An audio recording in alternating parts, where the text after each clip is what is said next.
Hey guys, so excuse the messy hair. I just got out of the shower here a little bit ago. But I wanted to start this vlog off really actually, I guess, for the first time because I had thought I had footage for this Finish Your DNF video over the course of December, and I do remember recording stuff for it, but I must have lost a lot of the footage somewhere, so I don't know what happened to it. I went to edit this video and I had no footage that I could find for this. So I basically have to sit here and quickly tell you guys why I ended up DNFing Wolfsong, because ultimately that's what it was.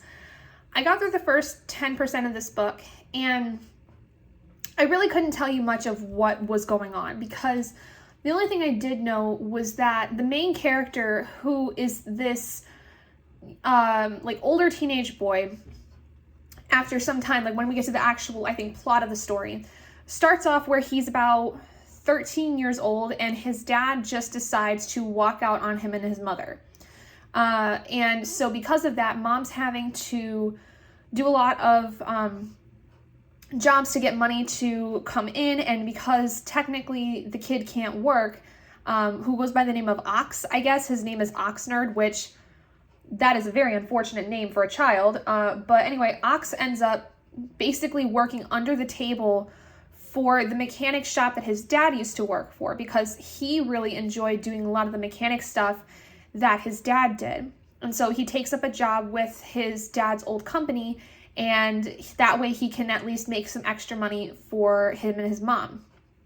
And then this happens for several years. You learn about the fact that he gets bullied a lot and that he kind of was that kid where everybody just kind of stayed away from because they didn't really know what to think about him. And when he gets older, he meets this older man who says something to the effect of, like, there's this group of people that he would thinks that Ox would really fit in well with, and then this guy disappears for like several years. And when Ox is much older, when he's like 17 or so, he meets this little boy whose family just moves to town, and there's something very strange about them. Like, they're just very different than a lot of the people that Ox has known growing up, and they somehow are friends with the man that he had met before. That's basically all I can really say, because I got through 10% of this book and was very lost. I'm sure you could tell by the way I was trying to describe this book. It was confusing. I also didn't really care for the writing style of this. I felt like it was trying to be poetic, but it was just seeming really pedantic, I guess. I don't know what it was. This writing style did not appease me. It was, even from the very first sentence, I was like, I don't think I'm gonna like this book. So I went with my standard rule, which was get through about 10% of the way through the book, which was about 30 pages, 30, 40 pages, something like that.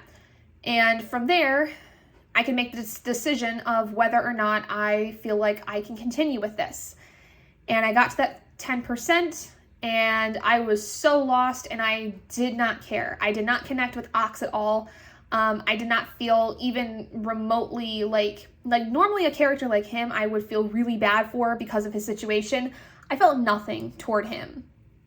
I don't know what it was. I just did not get that emotional connection that I normally would with other characters like him in this book. I am trying to hold out hope, though, that TJ Klune is going to have a different book that I would like, similar to how I felt with the Tessa Dare Girl Meets Duke series. I know that there's a lot more books that both of these authors have that I would probably find something I enjoy, but this series apparently for TJ Klune was not it for me, which I'm a little disappointed by, because I thought I would have enjoyed it a lot with the fact that it does have shapeshifters, which I'm assuming the family he meets is basically the shapeshifting family. Like, that's how he learns about it, that's how he gets into it, kind of thing. And I'm assuming there's some kind of like maybe something with his dad involved with that. I don't really know. I didn't read enough of it to really tell you, but I feel like this was just not a book for me. I feel like it was just trying so hard to be something fun and something different that it just kind of seemed meh. Like, it didn't really get my fancy at all, which I'm sad by.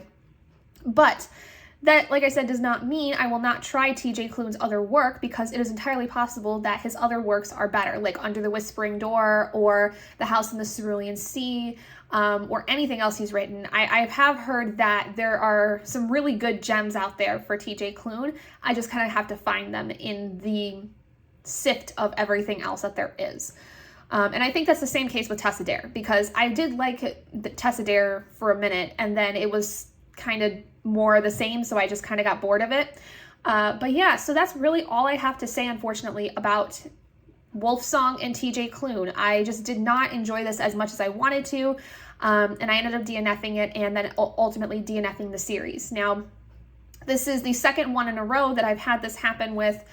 This is not new for me. If you've been a part of this series for a while, I tend to DNF series more often than not so far, based on the 5 episodes I've done of this so far, which is a little disappointing, but I am hoping that the next series I end up getting into, which is going to be very different for me, keeps my interest, because it looks really cool, but it's also a sci-fi series, and sci-fi is a genre I'm not as well versed in, but I did just recently also read Red Rising, which was amazing, and so I'm hopeful that this series is going to be something that I'm going to enjoy like I did with Red Rising. But for now, I will leave it there. You guys will have to see my thoughts on that next series in February, but very excited to dive into that.